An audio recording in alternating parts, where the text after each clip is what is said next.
Graphical user interfaces were also the subject for the courts this year. In probably the most celebrated legal battle in computer history, Apple Computer sued its longtime ally Microsoft and Hewlett-Packard.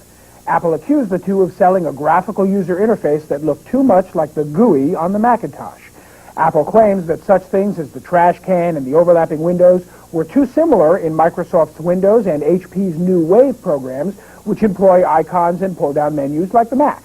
Apple provided these pictures to show the similarity, but HP claimed that most of the screen is user-definable and supplied this picture to show New Wave in its undefined state. Shortly after the suit was filed, Steve Jobs, the man that brought the Macintosh to market, gave a speech to the Software Publishers Association and talked about the lawsuit. And I was sitting at my table, actually. I noticed we had a reserved sign at our table, one of these little reserved signs. I looked at the bottom, it says, patent number 3086658. And so this reserve sign's patented. I thought that was symbolic of the times that we live in.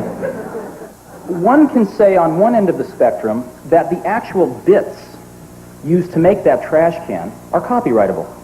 But if you copy the bits, you should not do that. And let's move a little bit further down the road. We could say, well, maybe calling it a trash can isn't a good idea. Maybe we shouldn't let people call it a trash can. And then you move a little bit further down the road and you say, well, maybe you shouldn't put it in the lower right-hand corner to pick one at random. Maybe that's not a good idea. And then you move a little bit further down the road and you say, well, maybe if the user can move it around freely, they shouldn't be able to put it in the lower right-hand corner.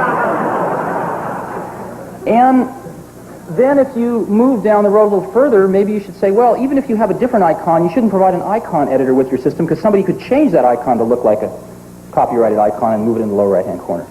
And then you get down all the way to the other end. You say, well, we'd like to copyright the function of a trash can. And I think somewhere along that line, along that spectrum, we would all draw a line and say, you shouldn't cross this line and try to copyright stuff. When we were developing the Macintosh, we kept in mind, I think, a very famous quote from Pablo Picasso, which was, good artists copy, great artists steal. When we come back, the latest GUI, Presentation Manager.